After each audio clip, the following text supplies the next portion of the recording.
I will get started officially since you're all here and we are here, and it's a quite tight masterclass. There's some elements which I want to cover, but as ever, I want it to be interactive. I want you to ask me questions. I want you to think about how this is relevant to what you are doing and start reflecting on what you are already doing with people analytics and perhaps stretch your mind to say, what can we do differently? So feel free to ask questions at any point in time. Saud, you don't know me, others do. My name is Payal Gaglani Bhatt. I am a CIPD tutor at Kaplan, but I'm also an associate of the CIPD based in the UK. So currently I'm based in UAE, but for CIPD, I do a lot of the trainings in the UK as well. This is one of my favorite topics. Of all the different HR topics, there are two that are the closest to my heart. One is people analytics, and the other one is strategic workforce planning. And they work so much on this idea of how do we make the most evidence-based decision in the workplace. So today's agenda, I'm going to cover three different things. The first is just a warm up in terms of the terminology associated with data and analytics. And the students or the learners who are already doing the CIPD program, you will be familiar with this, which is something we've covered. But for the rest of you, so Saud, for you specifically, we'll have a quick run through of what this terminology is. But that's a very brief part. A large part of today is to look at analytical maturity. So what I mean by this is in organizations, pretty much everybody has some kind of data. Having said that, which organizations use this data effectively and which organizations actually are able to utilize the benefits of analytical maturity, there's a step-by-step process towards this. So we'll understand what are those stages and how do you increase your maturity within those stages. Then towards the end, we look a little bit at the dashboards and understand what is a dashboard. Because when we say the word dashboard, so many different elements come into mind. What does a mature dashboard look like? And I'll give you some examples. I'll give you an opportunity to critique, and then we'll end with some Q&A at the end. So that's what's on the agenda. I'm hoping to finish in about 75 minutes in terms of the content, and then we'll have 10 to 15 minutes towards the end for any Q&A or anything else that you might want to talk and discuss about. So that's what's happening today. We won't be taking any breaks, and this session is being recorded.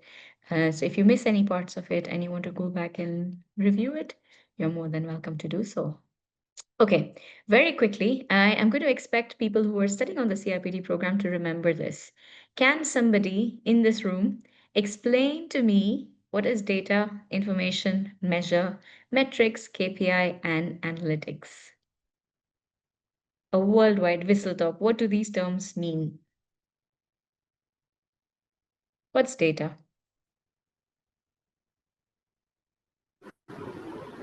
Go, Nikhil. Data is unprocessed information. Absolutely. And so it often includes facts, figures, numbers, things like that. And then when does it become information?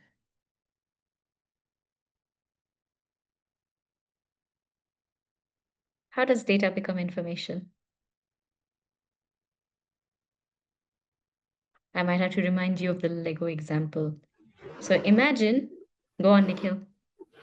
When we sort it out with some parameters.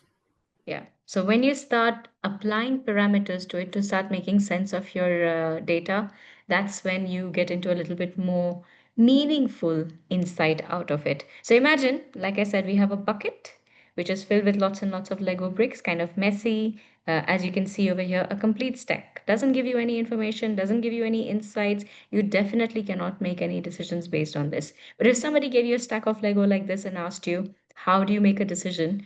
What should I go and buy next in terms of my Lego pieces? The answers can be so many, but which answer adds the most value would only be found if you went through this analytical mindset. So that's what we're going to be discussing a little bit over here. So data is raw, it's messy, it's uncategorized. Data tends to be facts, figures, numbers. It can also be just things like random feelings or random emotions, ratings. It could be anything at all. Until you start applying meaning to it, it makes no sense at all. So the next thing that we have after data is a measure. A measure is when you start sorting your data or categorizing your data for one specific reason. So as you can see in this particular picture, we've done it with colors. Color is one metric or one measure that you've applied to these bricks to try and separate them out. In an organization, we might say names, we might say qualifications, we might say ages, we might say departments, we might say absences. And again, you can begin to make sense of those numbers, letters, or words by categorizing it into some kind of um, uh, a, a sorting of some sort. So that's where the word measure comes in, one specific reason for which you begin to categorize your data. Metric is when you combine two or more of these measures. So now I've not only sorted them by color, I've also sorted them by quantity. So number of bricks per color, or number of people per department, or rates of absence by month, or ages of people by department, genders in the workplace by department, something like that. When you're combining two different measures, you can begin to take or get a metric. What metrics let you do? So if measures allow you to sort things out, metrics allows you to compare. And when you start comparing things, now suddenly you are in a position to draw out some relevant information. So I can say I've got maximum number of red bricks, or I've got the minimum number of orange bricks, so on and so forth. The information is your conclusion that you draw out by analyzing, comparing, looking for trends or patterns within your metric. So, so far we've spoken about all of these words before. Any questions before I move on, especially for Saud and Harun who missed this starting point? Any questions here? No. So far, no. So far, so good. Okay, perfect. Brilliant. Hi, Dina. Welcome. Hello. Good It's so afternoon. lovely to have you. Good evening. So lovely to Good have you evening. back. Thank you very much. Thank you. It Dina, was you haven't met half of our class, so we've been missing you. yes, Please thank you come very back. much. Well, actually, I have a lot of duty and tasks in last 2 quarters, so it's like running like horses in races, and hopefully I complete my task, which is like because I have a vacancy in the HR department. So hopefully I will be online in the next session, inshallah. Okay, fingers crossed for that, but it's lovely to have Inshallah. you back here, Dina. So thank you Thank, very much. thank you for joining.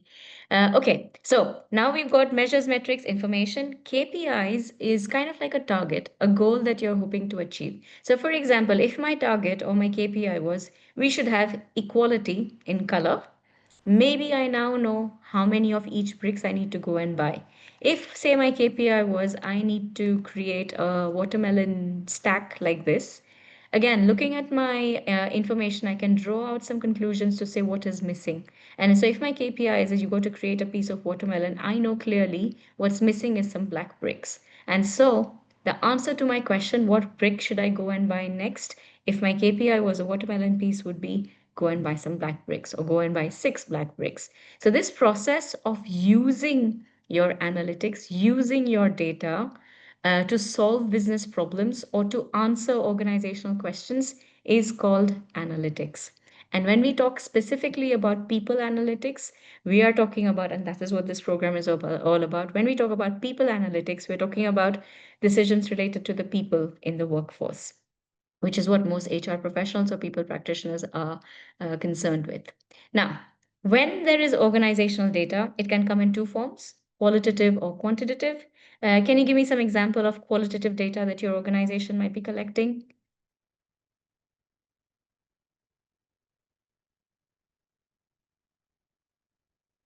Go on. Feedback Qualitative data? feedback Yeah. from exit interviews is generally qualitative feedback, right? Exactly. So within that, if you're asking questions like why did you leave the organization, or what is the best thing about this organization, what was the worst thing about this organization, all of those things that are described in words would fall under qualitative data. Within that exit interviews, though, there is a piece of quantitative data as well. So you're looking at how many people have responded, or what percentage of people were happy before leaving, what percentage of people have left because pay was a concern. So when you put a number or a percentage or a cost or a value to that same exit interview data, you can also get quantitative data out of it. Quantitative data tends to be expressed in a number, not necessarily a cost, but it can be a number or a statistic of some sort. And then we got financial and non-financial data. Financial is to do with money, non-financial is to do with anything other than money. So even within that exit interview data, you've got some financial information and you've got some non-financial information. Now, so far, this is things that people who are on the CIPD program already know. Saud, I hope you've caught up. Any questions so far for you? I went a little bit quick. So far, nothing. Okay, good. The reason I went a little bit quickly with this is because the rest of you already know of. What you don't know is now what we are going to start. Now, the way we look at data and the way we approach data often tends to be driven by what we called as hindsight. Now, what do we mean by hindsight? Hindsight is information about the past. So you think about 90% of the data that we are collecting tells us something about the past, and we use this for reporting. So, for example, exit interviews. How many people left the organization? Reasons why those people left the organization. How many people are absent in the organization? All of this data that you're collecting about the past, what is our head count? How many people do we have in each department? What is our satisfaction rate? All of this is information that is in the past. And that's good. It helps. But what it gives you is just reporting data. What it gives you is hindsight. Unfortunately, though, you can't go back in the past and change it. So, as useful as insight is for reporting, it doesn't really add much value. Once you've collected all of that data, there's almost a question of so what? So we had X people leave the organization. This was a top reason why they left the organization. So what? And that's the problem with hindsight. So when you're collecting data in the organization, and if you're collecting it only for hindsight, the only use you have for it is reporting. Unfortunately, that doesn't add any value. So what do we need to do? We need to start evolving our data so that it has better impact for the organization. Now, this is where the remaining piece comes in. So the second piece after hindsight, what we can get is insight. Now, insight is making sense of your data by understanding it, analyzing it, monitoring it, evaluating it, manipulating it. The reason you are doing that is you want to make sense of that data from the past to reveal some kind of information for today. So, insight is this idea that information about the past can tell us some story about today. So, for example, if I have an organization absence rate where in January 6% was the absence rate, in February 6% was the absence rate, in March 6% was the absence rate, and that stayed steady from January until June. If that is my historical data, my hindsight is telling me we have a 6% absenteeism rate. Insight essentially means you're making sense of it to say, well, what does 6%, if we had today 6% absenteeism rate, what does it mean? It might mean we need to get in extra staff members. It might mean we need to look at our rota carefully so that we cover up for those absences. It might mean we need to bring somebody in for the short run. So insights allow you to start answering that so what question. So if 6% is our absenteeism, so what? So what means let's think about what can we do to either change it or make do with it or find a way to mitigate against what that information has told us. So insight allows you to make sense of the data. It allows you to see the picture for the present. And that is great. You have moved on from just retrospective where you can't go and make any changes into understanding the present a little bit better, because present can still be influenced weekly. I can still make a corrective decision right now which can then change my future a little bit. And so the most impact comes when you're able to take your hindsight and move it into foresight. Foresight is about the future. So this is when you're using your background information to predict, to make some forecasts, to kind of think about what does this mean for the future. And the good thing about this is when you can use your historical data to begin to shape your present and the future, the good thing over here is if you don't like what you see as your prediction for the future, it is still influenceable for you to change it. And so foresight allows you to not only predict what's likely to happen, but it also allows you to prescribe a corrective action, a corrective solution, so that that problem doesn't exist in the future, especially if what you're predicting is a problem. So, for example, again, sticking with that absentee is an example. If January, February, March, April, every month has been 6% absenteeism, even June is 6% absenteeism. Looking at that trend, I can assume that in July as well, we are going to have 6% absenteeism, and in August as well, we are going to have 6% absenteeism. But here, I now can take a call and say, I don't want 6% absenteeism. Why should I have 6% absenteeism in July? If I can influence it, I want to change it and I want to reduce it to 4%.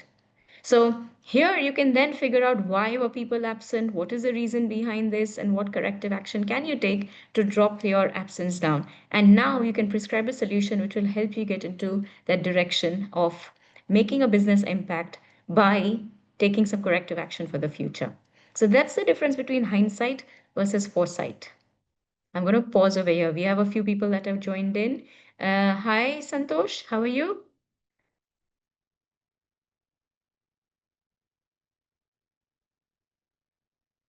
Santosh, I know you've gone off mute, but if you're saying something, I can't hear you yet.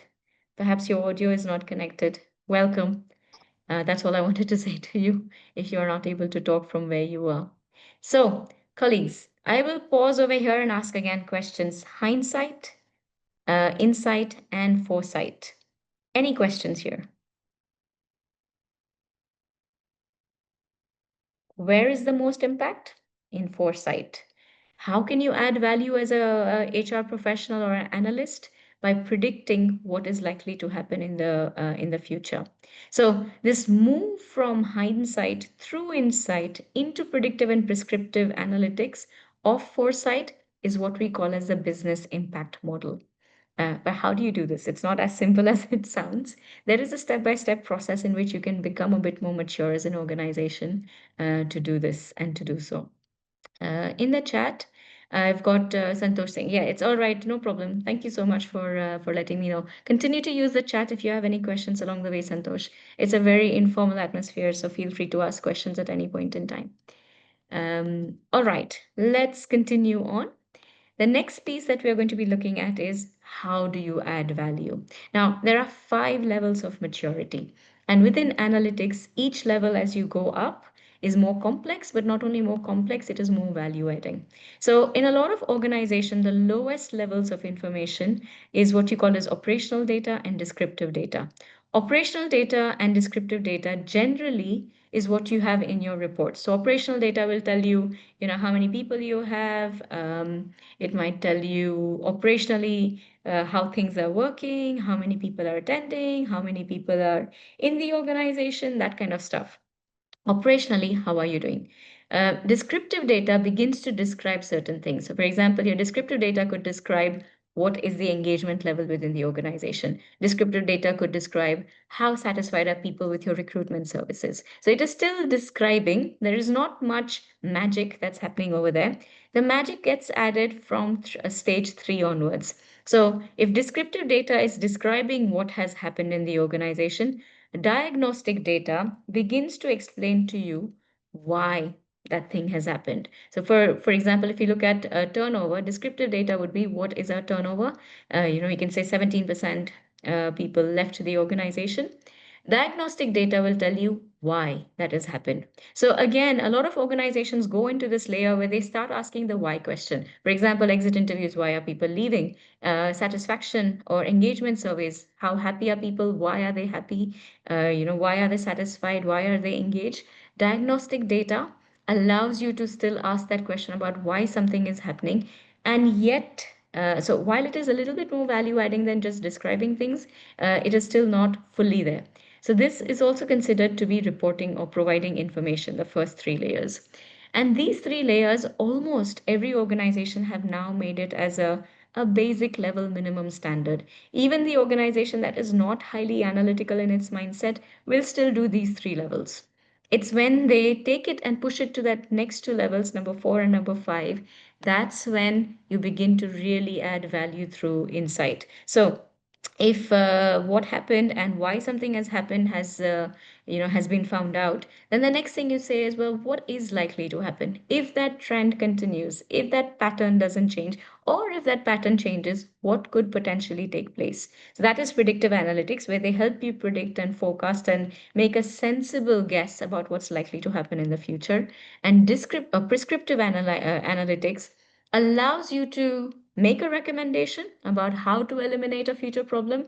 But not only that, it allows you to also measure if your prescription or if your solution or your recommendation is achieving what it is supposed to achieve. So this is how you go higher up in the levels of maturity. I will pause over here and give you an opportunity to reflect, think through, and ask questions. Go on, colleagues. What are you thinking about? What questions are coming to your mind?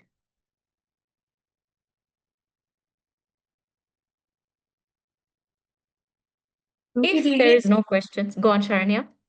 do we really need tools like Tableau or like that kind of tools to like do this kind of analysis? Or it's something that we can use Excel or like, because like I would really like to go into this area of HR because I feel like that's the new I've like HR is now realizing the value of data. Yeah. But also it's like at each stage there are so many challenges. Like you can do a predictive analysis, but like convincing somebody to follow that is like super hard. Yes, absolutely. So everything that you said is very valid. It is a growing skill of HR.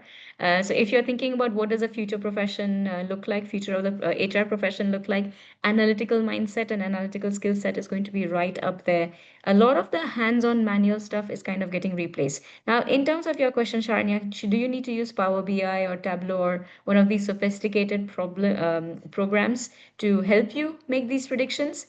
It's like AI. It makes your life simpler if you know how to use it, but it doesn't mean you cannot do it without it. It might take you a little bit more a longer time. It might also be a little bit tougher, but you can certainly use any manual techniques or more sophisticated programs to do so. More and more, once you know the right question to ask and once you know the right kind of analysis to do, the actual mathematical computation or the reporting that comes from that mathematical computation is the easy bit. If you are thinking right, the doing of it shouldn't be too much of a problem, whether you're using manual or an automated system or even a program. It can be done in any one of those ways, some faster than others. That's the only difference. Go on, Dina. What's your question? Actually, I need to know if the person who collect the data as HR, it's the same person that do the analysis, analytic part and put the input. Should be the same or should be separate one in this So operations? So here is where again changes are taking place. It could be the same, it could be the different, but more and more the data input is something that's a really mundane skill. It's getting redundant. Almost nobody is doing data entry. In fact, it's the end point where you yourself are doing the data entry. So every individual themselves, not specifically in HR, would be expected to do their data entry. So it's not so much the entering of that data or the collection of that data that's important, it's having the analytical skills to do so. If HR professionals have that analytical skills, they will be much more in demand and will have higher level competencies than those that don't know how to do so. In fact, a lot of programs, a lot of organizations, as a part of their management and leadership development programs, they will bring in an analytical mindset piece. So they will teach people how to use data to make evidence-based judgments. So this is almost one of those skills which not only is important for HR professionals, but is also an important skill for anybody thinking about moving up in the organizational ladder. Because the higher up you go, the more analysis you're going to be doing, less of data input and manipulation. Go on, Nikhil. Miss Pyle, do we have a bandwidth to actually discuss a use case of this, the four W's analytical model in terms of finding out what the problem is and how we can reach out to the solution or maybe what action we can take? Yes, we are going to do that shortly. So I'm going to show you Okay, how it works. Yeah, okay, sure. absolutely. Yeah. So I will show you that in a shortly using a live example, and then you can pretty much use that and customize it to anything at all. So if you're talking about really creating value, and if you're really thinking about how can I, as a HR professional or a professional in general, build up my credibility, you have to go above what we call as the wall. So if you're just describing things, if you're looking at a single source of data and looking at the past, that's where the bottom layers come in. That's where you're reporting or you're just talking about efficiency and effectiveness measures, and those have become kind of like the must have for every organization. You're not doing anything wow if you're just adding value through descriptive data. So if you jump over the wall, that's where the transformative piece comes in. This is where you're using multiple data sources. Remember triangulation, using three data sources to verify and get a holistic picture. But this is very much future looking. You're very much thinking about adding value. You're very much thinking about creating a competitive advantage. You're also very much thinking about bringing about true organizational transformation through people and organizational optimization. So it's very, very tactical and strategic in nature compared to yeah, input-driven reporting. And I'll show you how you do this. Now, before I go into that, I'm going to give you a short story and ask you to think about this. So this picture that you see on the screen is a plotting of from the British Army, or not British Army, Air Force. So during World War II, British Air Force was recording where their planes were hit. And so what you see is that the red dot shows, when the planes came back from the war, it shows every red dot shows where it was hit. Now, if you were given this kind of data to look at and analyze, and then you were asked the question, okay, so where should we reinforce our planes? How should we strengthen our planes? What answer would you give looking at this data?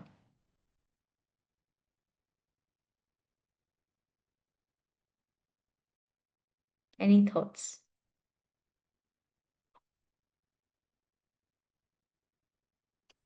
Where the concentration of the date points are more, as in the centers, the ends of the wings, and the tail. Yeah. So common sense would say, look at where it was hit the most, and that's where you should strengthen it the most. So Ashmita, they did exactly the same thing, and they found out that it didn't help at all. Why? Because what do we have? We work where the plane hit is majority. So Santosh is saying exactly the same thing that you said, Ashmita. Unfortunately, what you didn't pick up over here is these were the planes that returned. So if they were hit and they managed to return back, at least they weren't destroyed or demolished completely. So while you would reinforce them in these areas, it certainly would help. It doesn't stop them from going down. So what would be a better kind of data collection point would be to see where were the planes hit that didn't make it back. Sorry, Dina, go on. Something to add there or ask there? Yeah, you mean on your explanations that we see the picture, but we didn't see the behind the picture in the situations. Like the turnover sometimes is good and sometimes bad. Yeah. And this is what it is. So sometimes your data leads you on the wrong path. If you start looking at your data and say, okay, what can I analyze from here? What is my data telling me? How can I make decisions from that? That's the wrong starting point.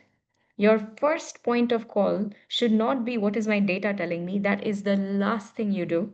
You start with a strategic question. What are we trying to achieve? And when you work backwards from them, then you will ask better question and get better data. So I wanted to show you this specific story because everybody kind of goes down this path where saying, oh, I've got data in front of me. Let me analyze it. Let me see, how can I analyze it? What should I manipulate it in? How can we make more predictions? How can we start having a bit more impact?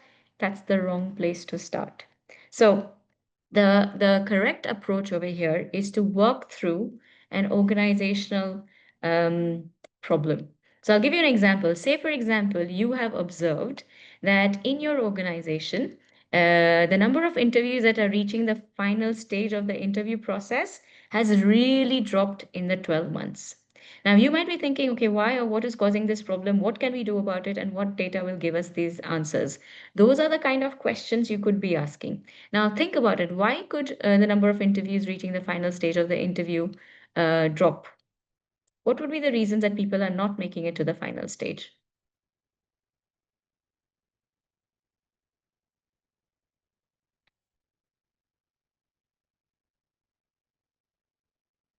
Why might people not be succeeding? Sumaya, you're never this quiet in the classroom. What are you thinking? I was just gonna unmute, say, but I think one reason why candidates don't reach the final interview can also be from the organization's point of view is that maybe they are not handling the process effectively. Maybe Yeah. it's taking too long to schedule interviews, and they're getting other offers, and then they're moving out, dropping Yeah. out of the process. So it can be that can be one So, reason. Sumaya's hypothesis over here is the reason why it's taking so long is because the organization is taking very long time during the interviewing process. Now, that becomes a hypothesis, and then you would think about what data can help support my hypothesis or disprove my hypothesis. Thank you. Sidra, you had another one. What was your thought? Yeah, I was thinking about maybe the job responsibilities were not clear before coming for the first round of interview or second round of interview, so they don't know what to expect from those interviews and they did not perform well.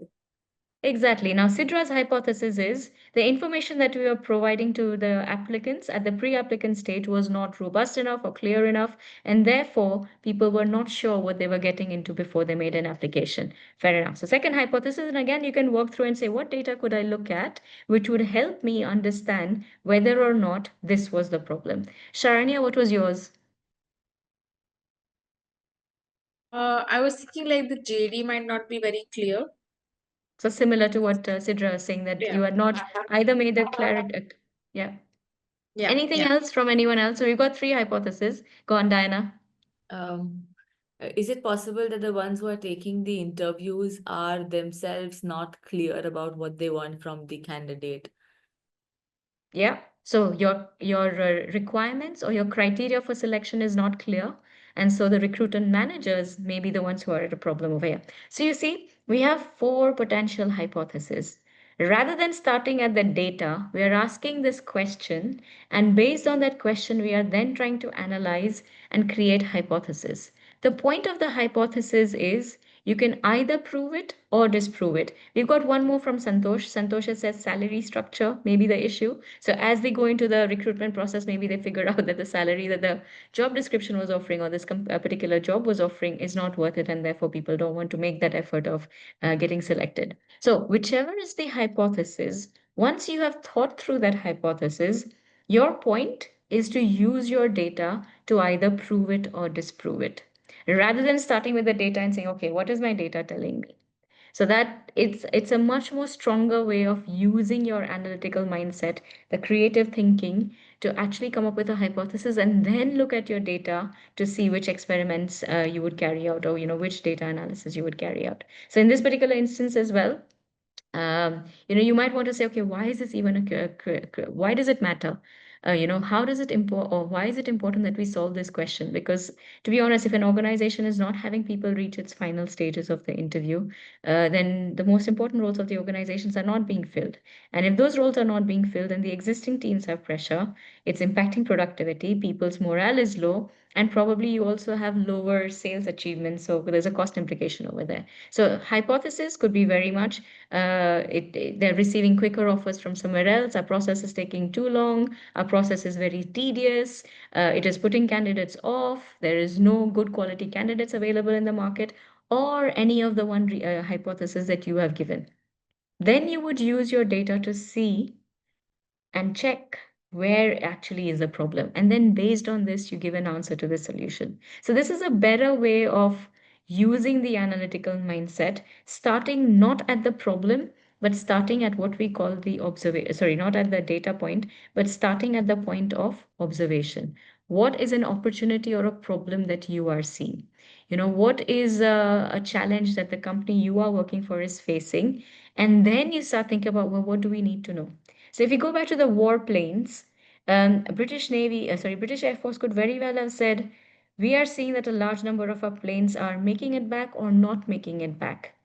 And let's figure out, how can we improve the strength of our planes so that more number of planes come back after the war? Would have been a better question to ask than just saying, let's see what this data is telling us and then work backwards from there.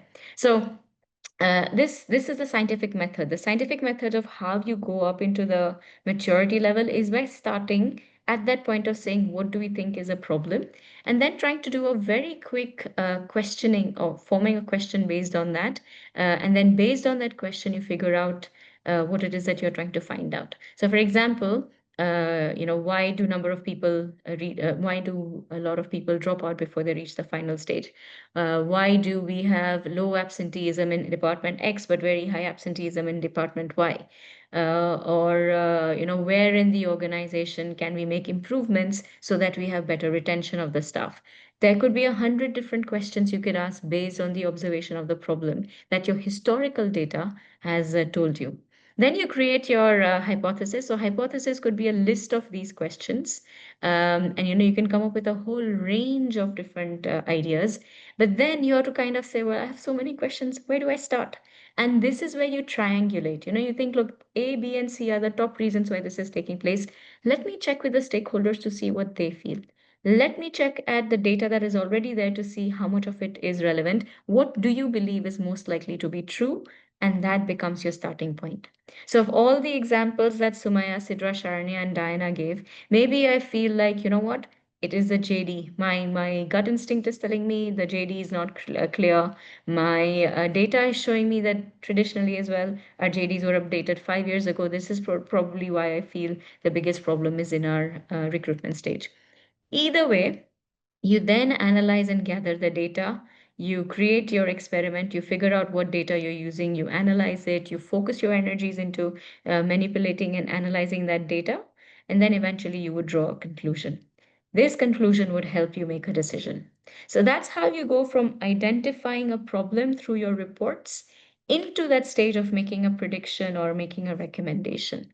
It's a step by step process where data helps.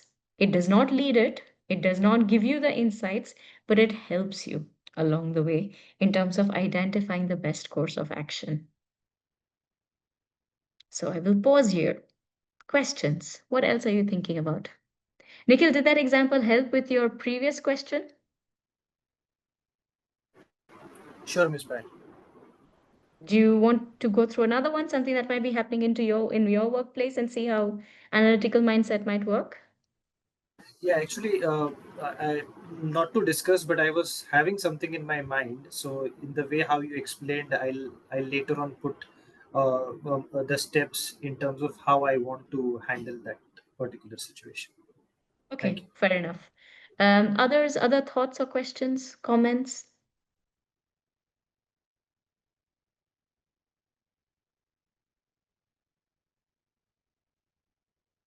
Okay. So this is one approach to how do you get a little bit more mature with it. The second approach is starting with your business outcome in mind. So forget about what your data is telling you. What we often try to do is we try and look at our jobs. We see what we are doing and we try to prove that we are adding value in our job. So for example, I'm a L&D expert, and I always think, ooh, let me look at the pass rates from the assignments, because that is going to show me how good I am at my job and how quickly my learners are passing through the assignments. And if they're passing in the first assignment, then it means that we are saving cost, we are saving time, we are having good satisfaction rate, and then that means as an organization, Kaplan is going to have a better success rate. So I'm working backwards. I'm working with what I do. And that kind of an approach doesn't work all the time. What is much more better, where you get a better buy in from the senior leaders of the organization, where you establish your credibility almost immediately, is if you start straight at what is the organization trying to achieve. Now, the organization might be saying, well, our most strategic priority right now is we want to grow in Saudi market. Or another strategic priority might be we want to improve our customer service targets by 25%, or customer satisfaction by 25%. Or the target might be we want to reduce our cost by 3%. Whatever it is, if that outcome is clear, you work backwards from there to see how your work makes a difference. Go on, Nikhil. Miss Pyle, bingo. I am actually working on something related to Saudi markets only. We essentially want to have a more brand presence in terms of our Saudi market, and Yeah. we are creating our LinkedIn presence. So the problem is, no, a lot of employees in my Saudi branches do not have a proper LinkedIn presence. So that's the problem I was discussing with our CFO, and essentially that's how I'm going to work in terms of the steps you have given to solve this problem, right? So is this where you are giving them a reward for recommending or posting what you were posting and all those sorts of things that you were giving us an example about previously? Yes, so we have done that, but the problem is my Saudi staff has not been participating. So Yeah, the whole point is we are going to concentrate the next couple of months in terms of helping them build their own LinkedIn profile, and yeah. then helping them engage with our customers in Saudi and try Yeah. to build more traction on whatever marketing we are doing in terms of our LinkedIn page. So this is where you have to really think strategically and say, what is our key objective? Is our key objective one, that our staff use more LinkedIn? Is our key objective that our staff post more stuff or repost more stuff that we put up on our LinkedIn page? Or is our objective that a large part of our customer base sees us and know of our brand? Or is our overall objective that we want to increase market share in the Saudi market? Because each one of those questions has a different route to take. I was thinking to handle all of them at once. You cannot. And that's the thing. When you try to use one bullet for four targets, it doesn't work. Unless you're very clear on of those four targets, what's your key priority. So this is the thing. What you're trying to do is, well, I think this is my solution. You are starting with a solution and then trying to find evidence that will help support you. But is it solving a problem? It's like taking it's like saying, oh, I'm going to take a headache medicine. That headache medicine, why are people not eating my headache medicine? I want to encourage people to take my headache medicine. But is the problem that they have a headache? Or is the problem that they have a stomach ache? So you've got to think really careful that you're working your hardest to get people to use this headache medicine. But what if headache is not the problem? What if it is Great, something understood. else? Yeah. Yeah. So you don't start with what is the problem I'm trying to solve. You start with what is the organizational priority. If the organizational priority is we've got to be 100% running all the time, not falling sick any day of the year, you work backwards from there. If the objective is everybody should have the sharpest mind and be most productive in the workplace, you work backwards from there. So you need to know what is your organizational objective as a starting point and then work backwards. This is what we mean by not going into data first. Think about what you are trying to do, why you are trying to do it, and then get to your data. Okay, go on, Samaya. Sorry, I just had a quick example of something similar to what I said earlier. So we obviously have multiple clients. We have a great presence in the Saudi market, and we work with multiple like leading consulting firms. And there was this one particular consulting firm that we worked with for I think a month or two, and there was an incredible amount of business that we generated from them. So when we moved forward to the second month, we saw that the candidates were dropping out and we ourselves was not able to generate enough business from them per se, or hire a lot of x amount of contractors or hit our targets particularly with them. So that in return was obviously reducing the, let's say, x amount of GP that the team had to add essentially. So Yeah. and we try to understand that the business outcome is basically this much amount of GP needed to be added, and also add this particular client onto the gold set of candidates that we work with. So essentially, we worked from there and we understood the main issue was there were 5 or 6 rounds of interviews just for a contract hire, which was, I don't think, was the most effective or efficient way to carry it out, because contractors get opportunity center, and we were not being able to maximize the kind of roles that we had and the amount of volume of hiring we had to do. Yeah. So we internally put a process in place, and we had meetings with the senior stakeholders and kind of, obviously explain the situation, and we put it down that we'll just have 2 rounds of interview. If it's a really senior executive level hire, then we can have up to 3, but essentially 2 rounds of interview. So at the end of it, in a month when we look back at the data, it was much better than what happened at the start of the issue. So I think that it's just one example of how we look at the business outcome and analytically solve the issue. Exactly. So you have to start with that business account, and it may be, you're saying, well, if you want to increase our gross profits or gross, sales by X%, what's the best way to achieve it? And it may not be work with this client. It may be let's use our salespeople and train them up so they're able to close the deals faster, or let's quicken our recruitment process so that we are able to go. Again, you can have variety of different options over there once you know what it is that you're really trying to achieve. So, this is what we mean by an analytical mindset. When you look at something, you have to look at it from a impartial but strategic narrative rather than starting with the data first. Any other questions or thoughts before I go into dashboards? So, Sharanya, your question was about whether to use technology or not to help you come up with this. And you also wanted to know whether or not it would be more relevant to uh, where do you start essentially? Have you found any more answers? No, not yet. You're still confused. Yeah. Do you see where starting from the problem is sometimes the Yeah. solution?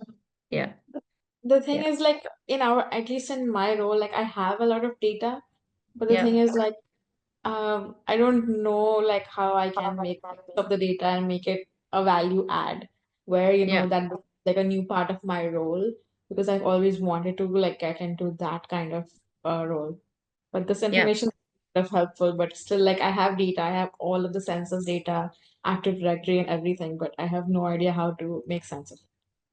And so this is what we're going to do in a second, because I'm going to show you where dashboarding might be one of the ways in which you can be a bit more smarter about the data that you do have, so that if you are not making the decisions, the actual decisions makers can make a difference.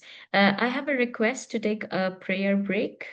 Colleagues, are you okay if we take a 7 to 8 minute prayer break and start back at 8 o'clock? Is that okay for everyone? Yes. Thank you. Just a short break, and we'll be starting back at 8 p.m. Yeah. Until then, I am here if you want to ask anything or if you want to chat about anything. But I will not be covering any content during this time while we take a prayer break.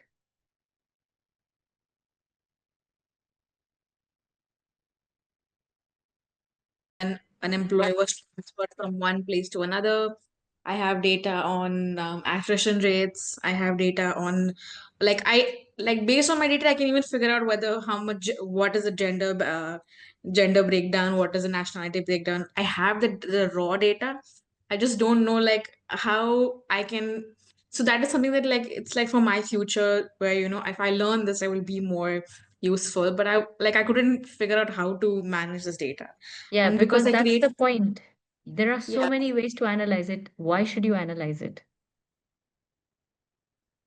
why should I Right? analyze it is so, like, it came to my attention when I was preparing my presentation for my year-end review, and I was trying to figure out how I can visualize this data well to show that, I have actually done a very good job. But I couldn't do it in the, like, limited span of time because I didn't know how to visualize all of that data. And this is what I was trying to tell you. Because you don't know where to start. How will you show evidence of what you are doing and why would somebody care about it? So, even if you can do the gender dashboard and even if you can analyze this, that, and the other, who cares? Why would they care? The only way senior stakeholders or any decision maker cares about it is if you are talking about an organizational priority. If you can link how you have helped to achieve organizational priority with your performance, that's the only thing that they care about. And this is one of the biggest lessons that every HR person has to learn, because we always start with saying, we have so much data. Who cares? Nobody cares until you're talking to them in a language that makes sense to them. This is where finance is very different and often way more respected than HR is. Yeah. Finance will never say, we have this data and I'm going to tell you about it, because nobody cares. But if you tell them the same thing in another way, saying, listen, your target is you want to reduce the cost of the organization by 5%.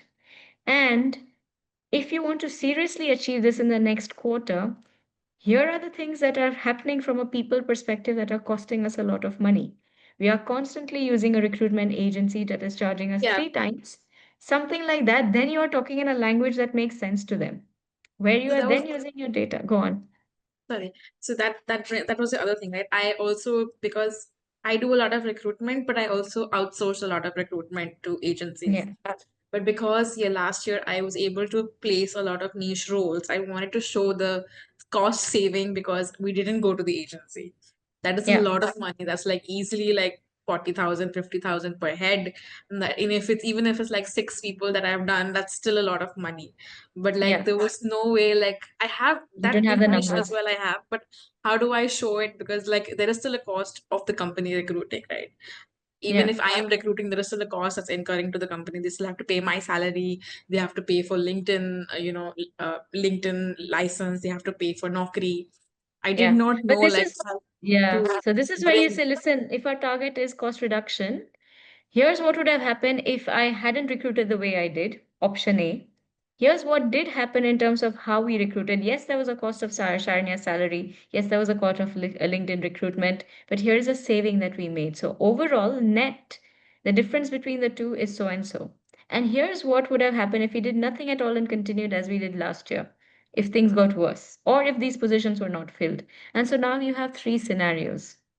So a lot of people, go away saying, I don't really know how to predict things, and I can't make a sure prediction because it's so unclear. So many other things have an impact on this. There are so many factors which will play over here. And that's the thing that this lets you do. When you're making a prescriptive or when you're making a predictive data-based outcome, or you're generating a database outcome, you can put in the fact over there saying, we cannot predict 100% correctly, but I can tell you the best case scenario is it will be this. The worst case scenario is this. The most likely scenario is this. So now you've not made one prediction, but you made three prediction. And you can start creating a recommendation for achieving each of those three recommendation scenarios. Scenarios. Yeah. So this is where we start pushing. But let me show you about dashboards and then we can work out because again, what you are saying is exactly what happens to a lot of organization. So what is a dashboard and how can your data fit into this is what this last part of today is going to be.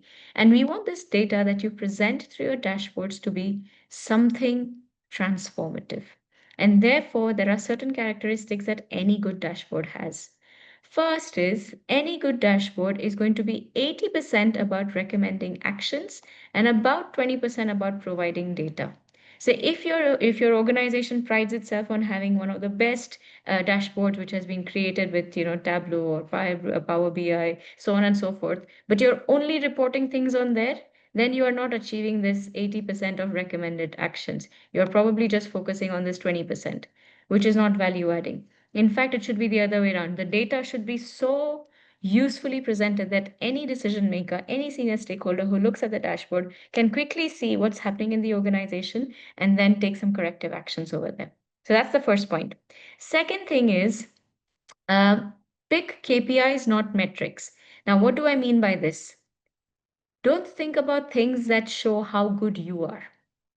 Don't choose the metrics which show how good I am at recruitment or how good I am at L&D or how good I am at employee relations or how is my business partnering made a difference. Although you may have metrics showing all of this, that is not the thing that the stakeholders really want to see. A dashboard is super strategic. Therefore, you choose the KPIs. KPIs are key performance indicators that matter to the organization, not to you or your team, overall to the organization. And you have to talk about how your HR work or HR department contributes to those KPIs and show a trend over time. In order to show a complete picture, you have to say, listen, this year, for example, the KPI is we want to reduce cost by having better retention. This year, our retention is at 10%. That in itself doesn't give you any detail. However, if you're showing that, look, we were 12% last year and we've gone to 10%, that's a trend that's showing that you've made an improvement or, you're getting better. So allowing people to come see the complete picture by seeing where it was and where it is now gives you a more holistic picture. And not only that, Also put your target in there. So we were 12% last year, we are 10% right now. Our aim or objective is to get to 8%. If you are able to show that over time movement, a benchmark or a target, then that gives people a sense of insight which can be used for decision making. You might also want to focus not on just the good news or just the bad news. You might want to focus on anything that has moved significantly, changed significantly, something that has risen very much, that has dropped very much, something that's completely an anomaly or an outlier, and present it in a very simple, clearly visually attractive sort of a way.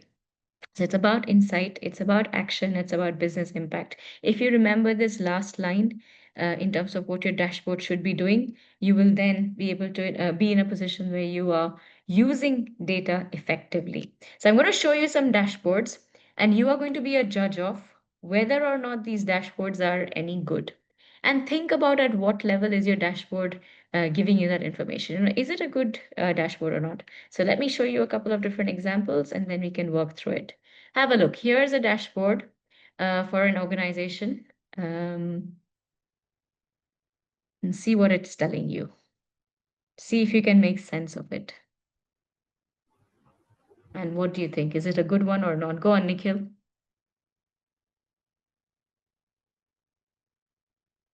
What were you thinking there, Nikhil? No, sorry, I just happened to come back from the break right now. So Okay, fair enough. No sorry problem. about That's okay. So, looking at this dashboard, what do you think, colleagues? Good dashboard, bad dashboard? You like it, you don't like it? I'm not exactly sure, but I think they're just stating the data that they already have, if I'm not wrong. They're not showing any comparison between what was it before, what was it now, or any recommendations. Yeah. Do you like it, Samaya? It's a little too crowded for me to just like my focus is going everywhere. Like I'm confused myself. Yeah. And this is the thing, right? A dashboard, if you're going this, I don't really know what this is about. And that's not because you are not good at analytics or you can't understand a data, that's present to you. It's because it's been presented badly. And therefore, people struggle, and therefore, you lose credibility. When somebody puts together things like this, it is not a dashboard that adds any value at all. It's a reporting of numbers. And just putting those reporting of the numbers, people will look at it and say, okay, one, it's too much. Two, what do you really want me to do with this? It's not telling me anything at all. How about this one? Here's a second one. So this one I'll explain to you a little bit. This is called a gender dashboard. And what it is showing is a comparison between 2015 and 2016. And they're showing you the number of, in the first one, starters, the head count, the number of promotions that have taken place, joiners and leavers by gender, so on and so forth. So that's what this dashboard is supposed to show. What do you think about this one?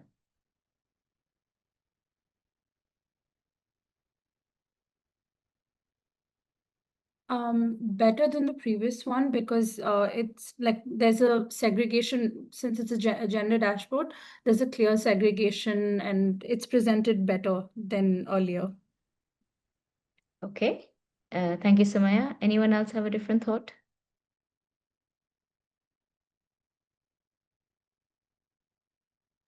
I'm not clear because it says joiners, leavers, M/F, and then I'm not sure which is the males, which is the females.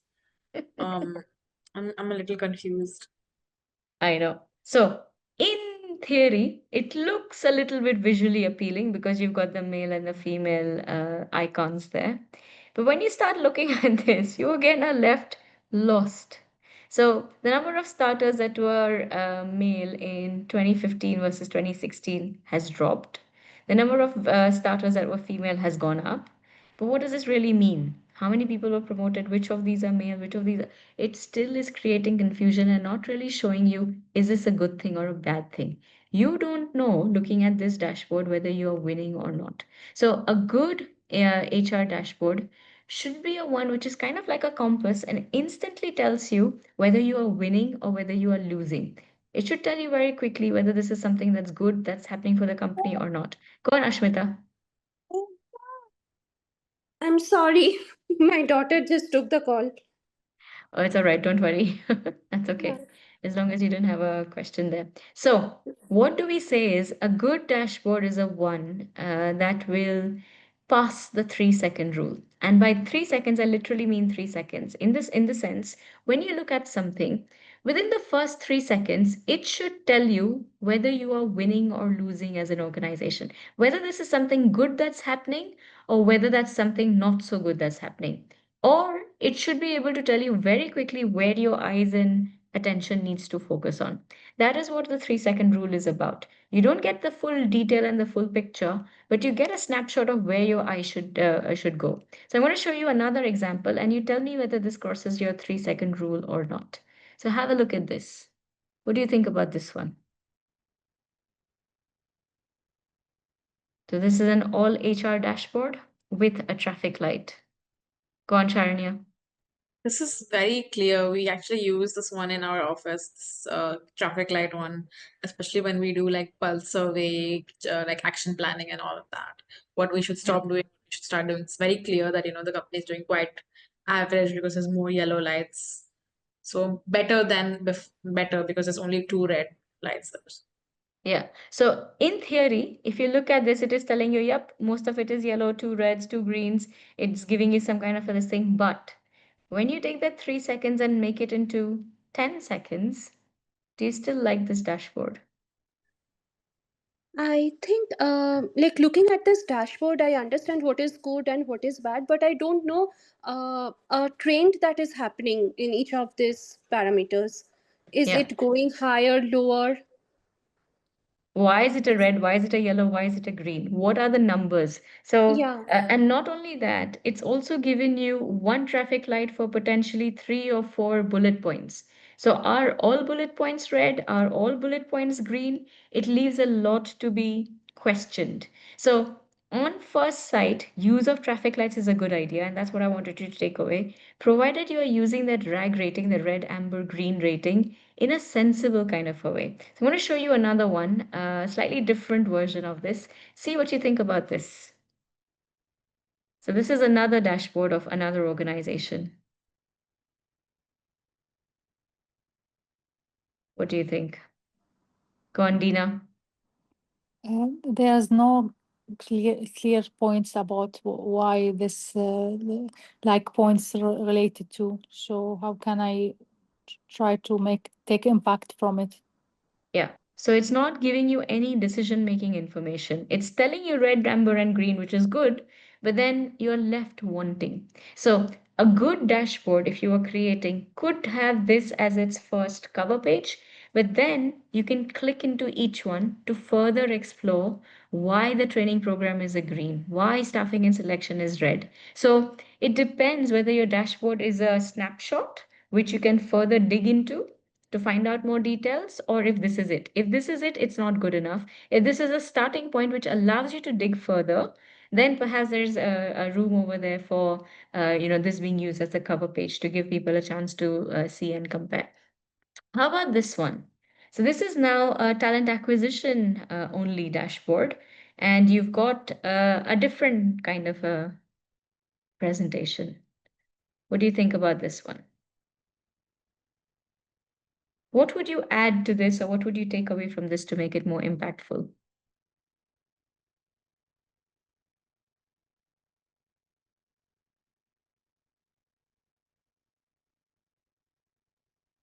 Sounds easy to understand. You can understand that the company is probably at what level the company is at. If you go to read, there is more data, and there is very clear marking of what the discussion, what the point is all about. So So it's what would help enhance it further, Sharanya?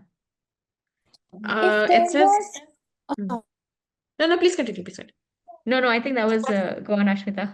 yeah, if there was a indicator like if it is increasing or decreasing from last, then we will be able to understand where to focus on.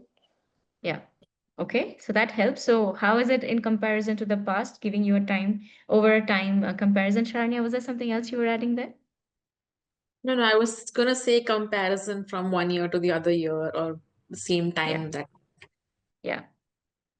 Go on, Ashmita, something else to add? No, that was it. Yeah. You might also want to have a target. So, for example, you've given 57 days for time to hire as a neither great nor bad. Why is it neither great nor bad? Because what is your target? Is your target 58 days? So then it's okay. Or is your target, what were you previously at? Were you at 57 and so there's no movement? So there are ways in doing this rather than smiley faces, maybe arrows up or down could have helped. Maybe a target could have been added. Out of curiosity, so you've got this one over here, the same sort of a thing, but without the numbers. Which do you prefer?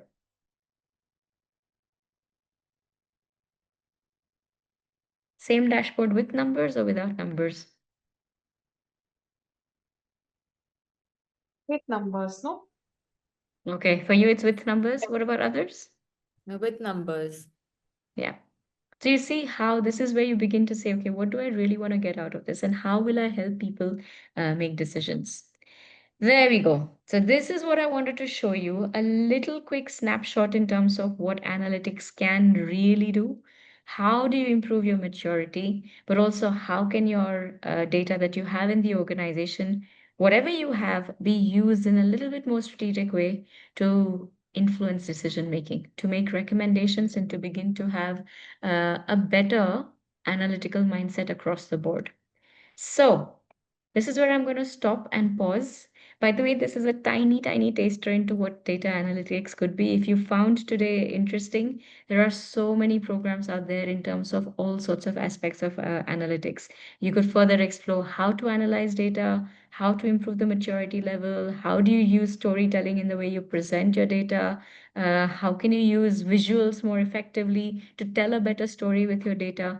There are so many programs out there, each one more powerful than the other when it comes to analytics. So all this masterclass can do is give you a little bit of a taster to say what else there is out there in this particular field if you found it interesting to pursue further. And in fact, for those of you that are actually all of you are aside from South, as a part of your CIPD's membership, the fact that you're all students, there is an Essential Insights program on the Learning Hub, which is a self-development learning program. I think it normally costs around 1,200 pounds or something. That's already included for free within your student membership. So if you are interested in data analytics, people analytics, things like that, and a starting point to learning a little bit more about it is to look at the Essential Insights on analytics. It's really, really insightful in terms of how you can begin to answer some of those questions that you have been asking today. Miss Payal, can you give more information on this, please? Yeah, actually, in fact, I can show you right now. Let me very quickly just stop sharing my screen and I'll show you where this is. So bear in mind, mine might look a little bit different to yours, but you should still be able to have access to this. So if you go into your Learning Hub, the CIPD Learning Hub, just one second.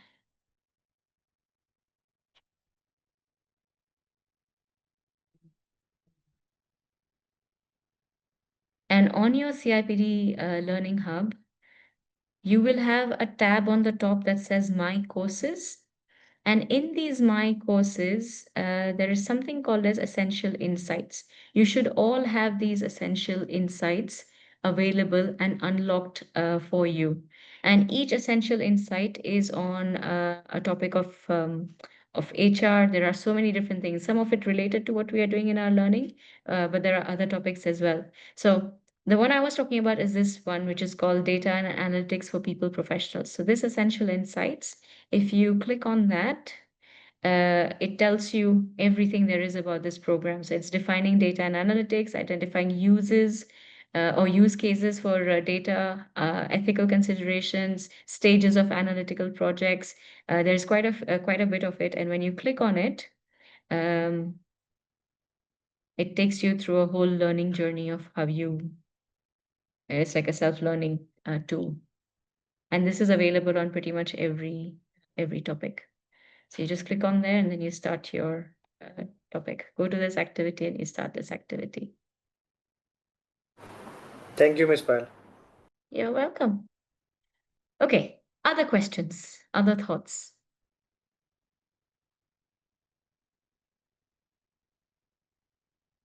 How did you find today?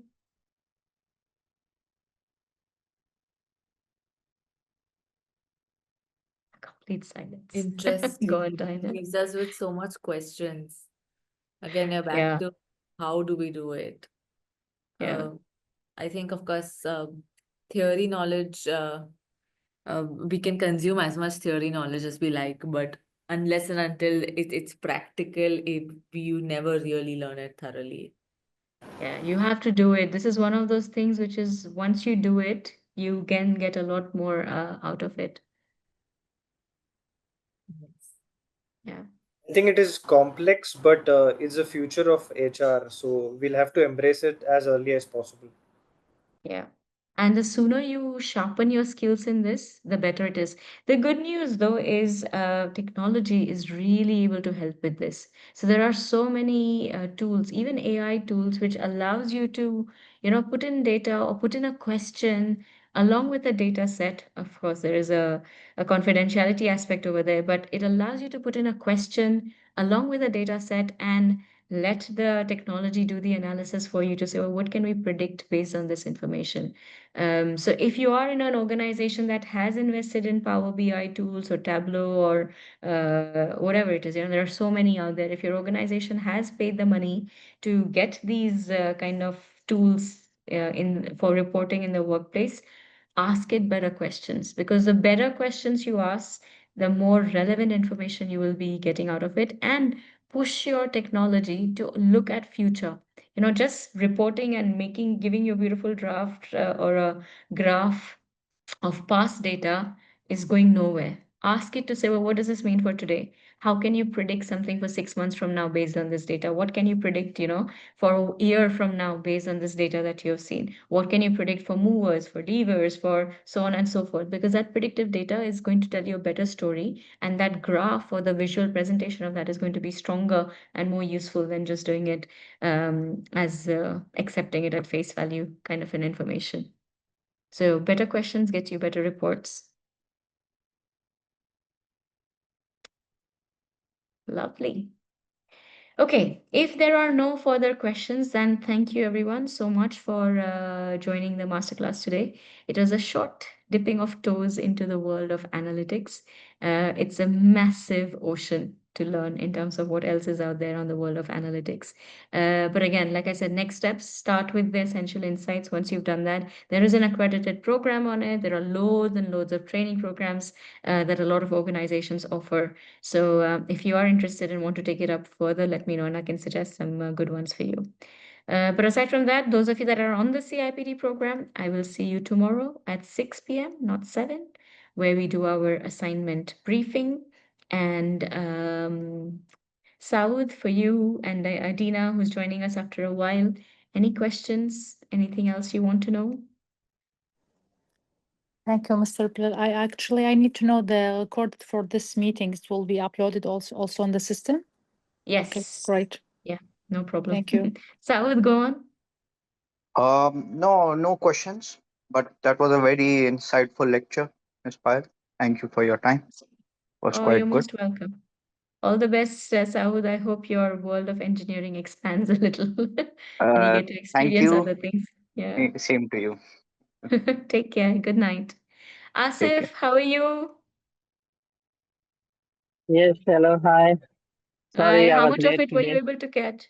I know you're a bit late. I don't know how much of it you caught Yeah, so at the last page, I just trying.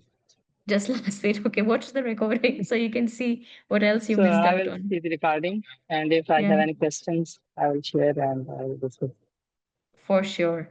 Okay, everyone, thank you so much for your time. See you all tomorrow, aside from South. And when you come in tomorrow, we will be looking at the assignment briefing in full depth and details. So if you get a chance, look at the learner guidance or learner or your assignment brief beforehand so that you can ask better questions again tomorrow.